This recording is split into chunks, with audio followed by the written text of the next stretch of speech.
The Senate, Canada's upper house.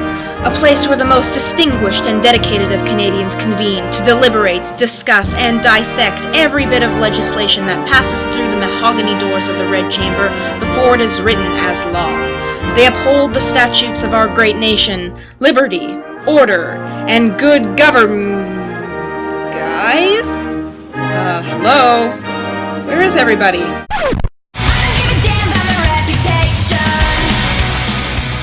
Andrew Thompson? Raymond Levine? It better not be written off as a business expense.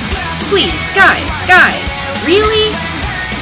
Similar in concept to the British House of Lords, a place where politically interested aristocrats could flex their debating muscles and show off their petticoats, the Senate was conceived at a time where lowly, titleless commoners voted in by the people weren't trusted to govern responsibly. Supervision by elite British loyalists was a must. After all, they were the ones with the rationality, the judiciousness, the large inheritances necessary for effective governing. But that's all history now.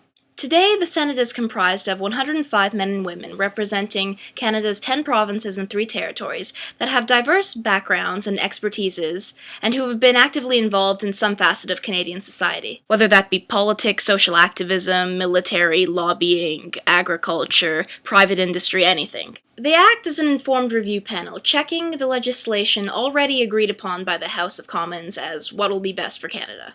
The most radical thing the Senate has to rectify are typos. The House of Commons doesn't have a radically different vision for Canada compared to the Senate, which is why 99% of the time the upper and lower houses are in agreement. So do we as Canadians not trust the judgment of our elected representatives to make good laws? Are we uncertain of their abilities? Is the Senate undemocratic? Kind of.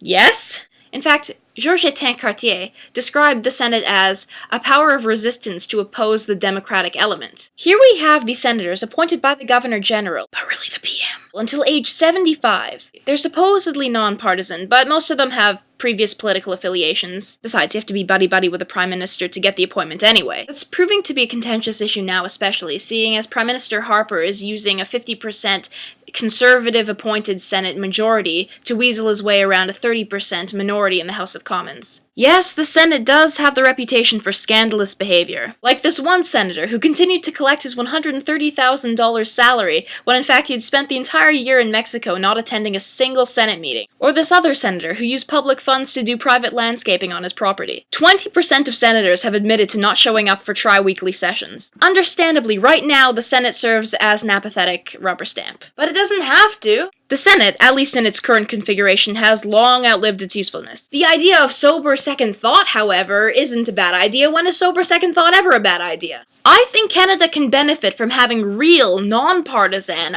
long-term, on-staff experts from political and non-political sectors. We can use their expertise to benefit lawmaking, a service the Senate performs through committees. Right now there are around 20 Senate committees, ranging from Aboriginal Affairs to Veterans Affairs, to anti-terrorism, to energy, to environment. Nowadays committees are at the crux of the Senate's utility, producing hundreds of scientific, sociologic, economic, and research reports that directly pertain to legislation and how it affects Canadians. We should keep that. We should keep those. Those are good, but we just need to alter the system. I'm talking Senate reform. I mean, come on. They already got a decked-out room in the Parliament. What are we gonna do? Convert it to an indoor swimming pool? Senate reform. Here's what should happen. The Senate, if we still want to call it that, should purely serve as an advisory body to the House of Commons with no legislative power. Senators would be considered high-level civil employees. They could still introduce bills, but the House of Commons has the only and final say when it comes to writing bills into law.